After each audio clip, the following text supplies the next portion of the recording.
Welcome to Augmented Human 2020. My name is Amin Shuku. I am assistant professor in the Department of Occupational Therapy in the College of Rehab Sciences, University of Manitoba. We are so excited to have it here in Canada. This is first time. It's the 11th editions of the Augmented Human International Conference. It went to Asia and Europe, and this is first time in Canada now. We are so excited to have it here. I think that the novel coronavirus pandemic has taught us loud and clear how important it is to be connected with the outside world. I think we clearly learned how important it is to integrate more technologies in our daily life to work, exercise, play. I think we need also to include better digital solutions for both education and health.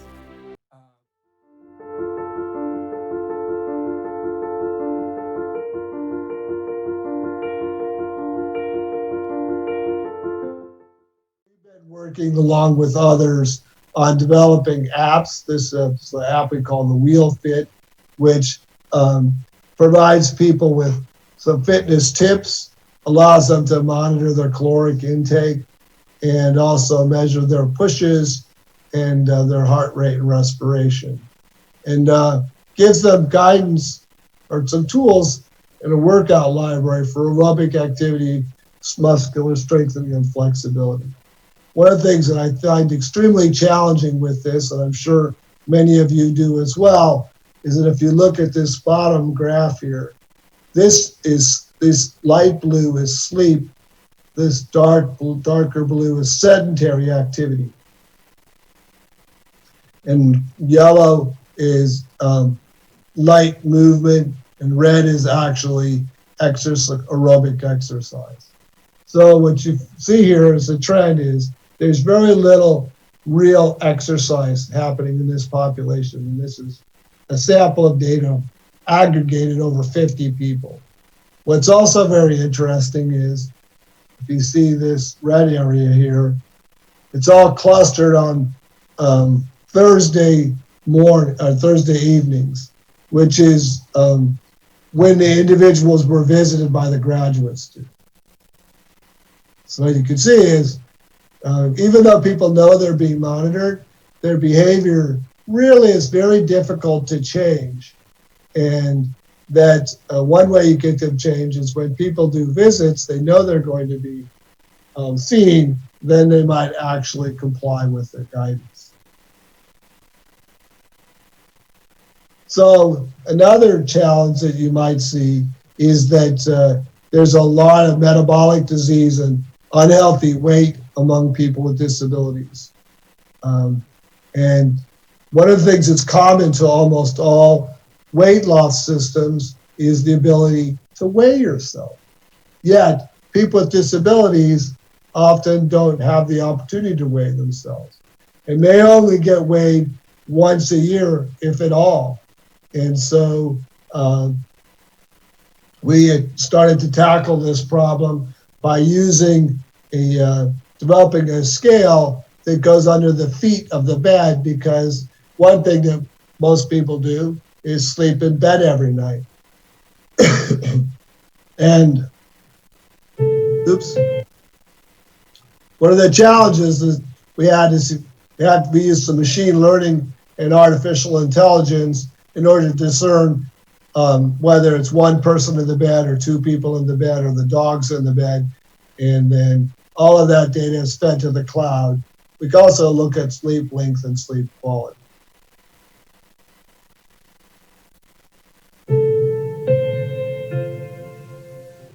Basically, in order to meet the clinical need that we had identified of people getting power wheelchairs with power seat functions, but their condition not improving.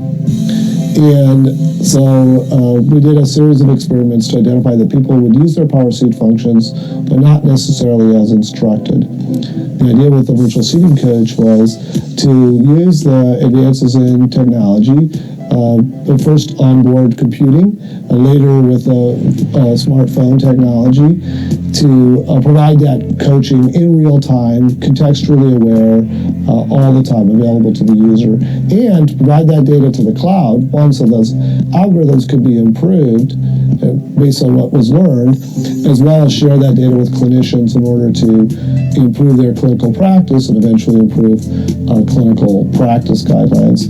And ultimately the goal is that we use the technology interacting with the user to help the user and get the maximum benefit from the technology they're using.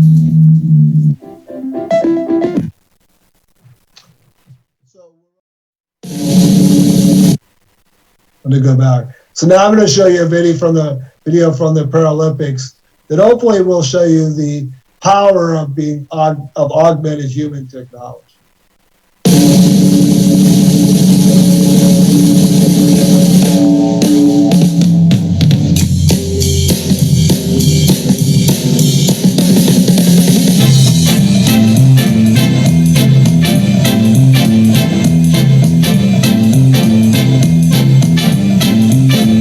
Yes, I can, suddenly, yes, I can. Gee, I'm afraid to go on, it's turned into, yes, I can. Take a look, what do you see? 133 pounds of confidence in me. Got the feeling I can do anything, yes, I can. Something that sings in my blood is telling me, yes, I can.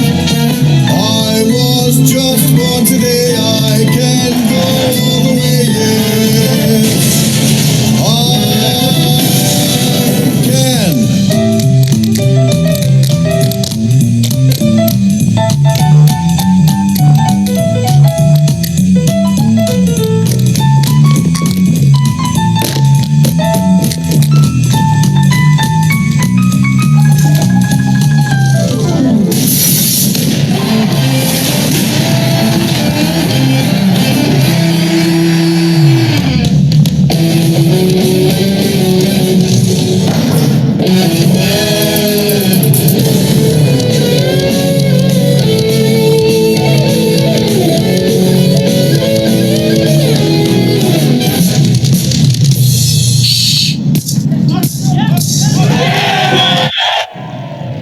yes, I can. Yes, I can.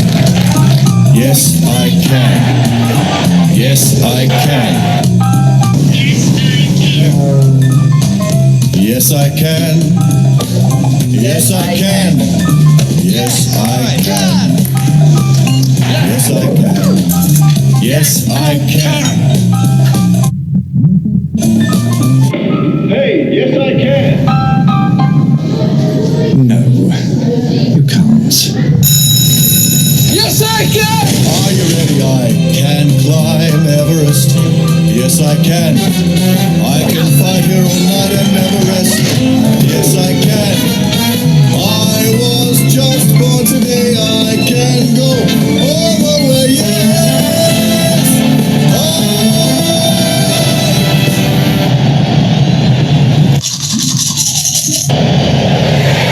can.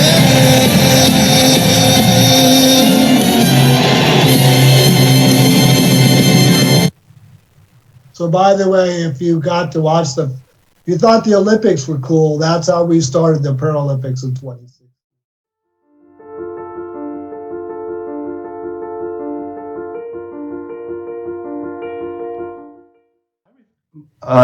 Many people says this is just cloud.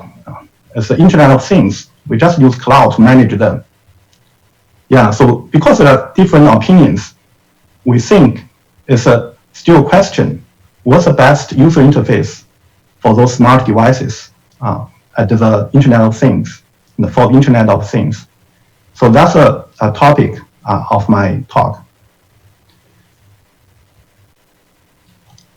Although we don't know the answer, how we should interact with all the IoT devices yet, but we have already know there are issues of current UI. We already have some awkward moments living in a place called smart home. Yeah. So this morning, when I talked to my smart assistant, Alexa, yeah. So I realized actually the function is offered by my Google smart assistant. So I said, Alexa, okay, Google, Alexa make a fun of me. So I'm proud to be in the same place with my counterpart made by Google. So those awkward moments happen many times. So when I look at those issues in the usability and the user experience, I think they can be summarized as five challenges in the UI design. It happens all begin with C: complexity, connectivity, consistency, continuity, and context awareness. So I will talk a little bit more about each challenge. The first one is complexity. Like one of the airline companies' advertisements when you want the plane. Oh. So here, there's like a typing sound and a buff. Yes, we feel like he's frustrated and he's doing tuck tuck tuck in his screen, yeah.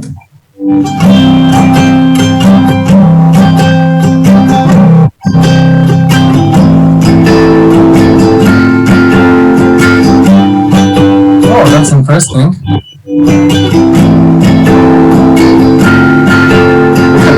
The real product yet, but this is mock-up. That's so that's the concept.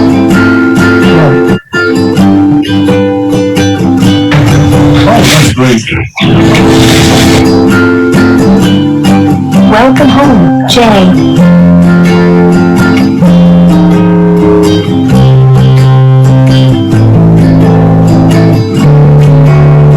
I'm sorry, I was not home here in Winnipeg. This is a new concept of a family PC, and like the video shows, they use something like VR today, trying to provide this intuitive experience for the first time PC users. Lots of children and seniors like this kind of connection between the digital content, the digital function, and the physical environment, where they're usually getting very familiar with. From this kind of UI, we understand like people really want a modern and automated home. So the name of this UI, we call it Happy Home. This is a very successful project because Legend as a company was founded in 1984. The first median PC overall was sold in 1997. Once we have this 3D user interface, there's one particular model called the Tianxi family PC. This type of PC sold 1 million units alone in 2000. So which means people really care about the user interface, how they interact with our digital system and functions. Regarding to the company, later they changed the new name called Lenovo. So that's an exciting experience I really want to share here.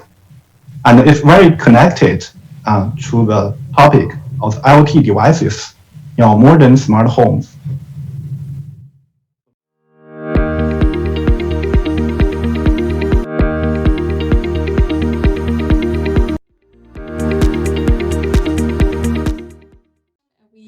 What we did in this research was that we investigated the feasibility of using wearable as a platform for detecting chewing. In the case of capsule networks, initially or original idea of capsule network is for the estimation.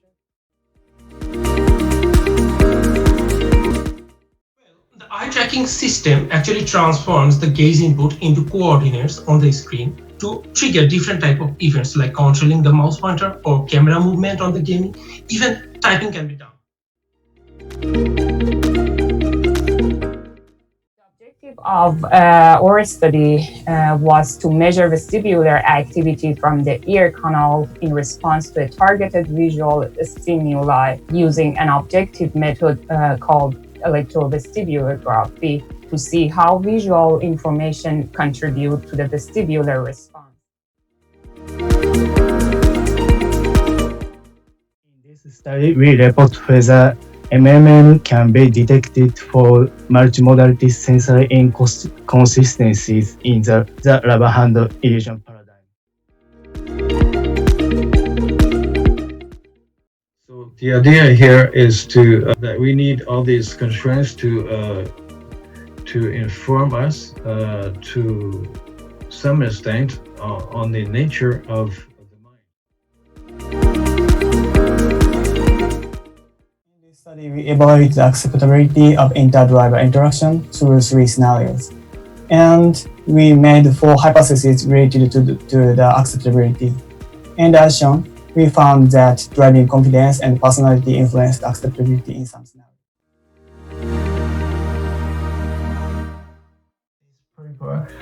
Proposed a solution to help eaters monitoring their eating rate by detecting their food pickup gesture and calculate the food weight on each pickup. The software developed for this data streamer provides the user with different features, such as real-time plotting of data, exporting the measurement data in Excel or text formats, as well as storing all graphs.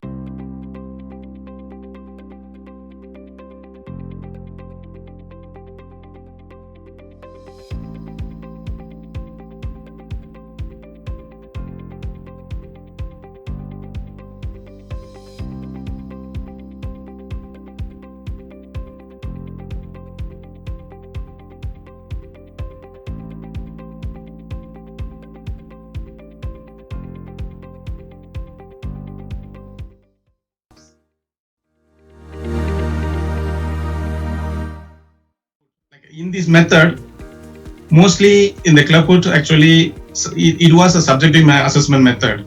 But in our study, is actually we developed that objective method as well as we can measure accurately, and also this one is we can separately evaluate.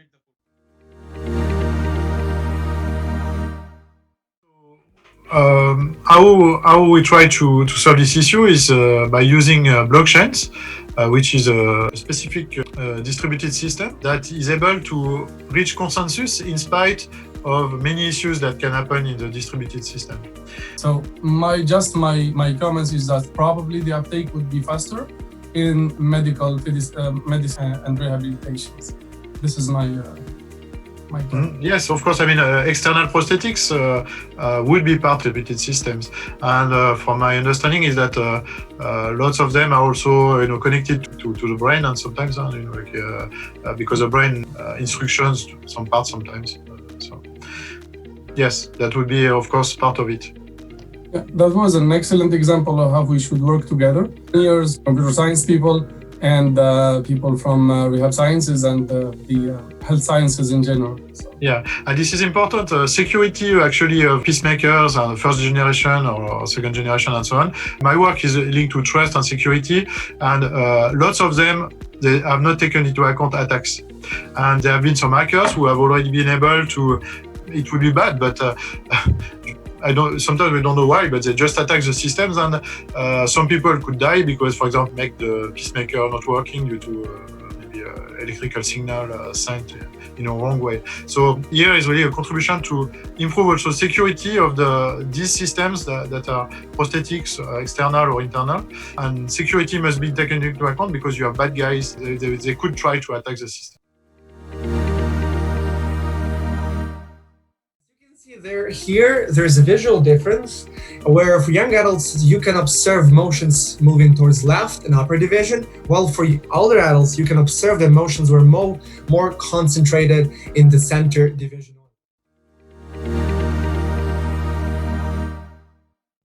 We propose a simple method of combining the SLAM-based tracking module with a marker detector for AR applications.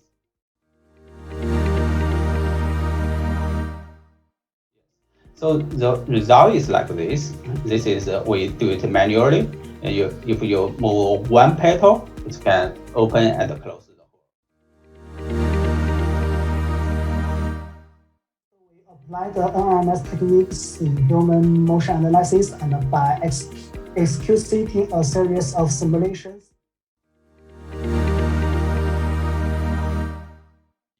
As the avatar's toe through the on-screen orbs and receives a score of 100 to represent how closely they mirror the desired motion. We provide users with relevant information of their performance in real time while using equipment that is commonly used in PPV and hospitals. As can be seen, the system takes only a short time to identify the action, but obviously in real life, the motion for fighting is not so clean. We decided to adopt a system which automatically rates the stress level with sensors. The system measures the skin conductance and heartbeat, which are often used as biometric information indicating the degree of tension.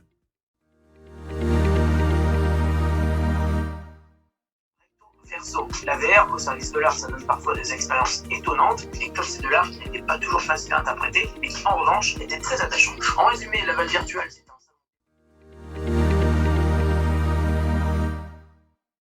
The very first thing is the tool should be designed to accommodate different type of family members, for children, for older adult, or for partner, and so on, like as you observed in our study.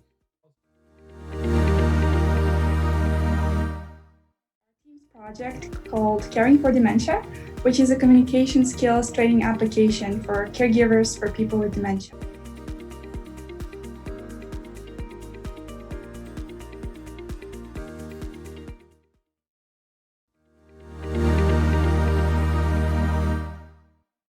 Gestures that were generated were very similar to that what we would see on smartphones, tapping and swiping. In addition to that, the participants also proposed more hand gestures like hand or making a fist. The learning process, the next time the person would perform similar motion, that user wouldn't need to voice a command. The robot arm would just understand the action. In this study, we developed a BCI game to improve listening ability in foreign language learning. We would like to thank them again, and especially Professor Choukou. So we could applaud him for all the work he has done. Orang also did a lot of work, and all the other team. Of course, so Huawei is the main sponsor. We thank the University of Manitoba, the College of Rehabilitation, the SEM for publishing the proceedings since 2010. Thanks to Professor Taillard also, because I think he told you there is a special issue for journal. He is chief editor, Springer Augmented Human Research.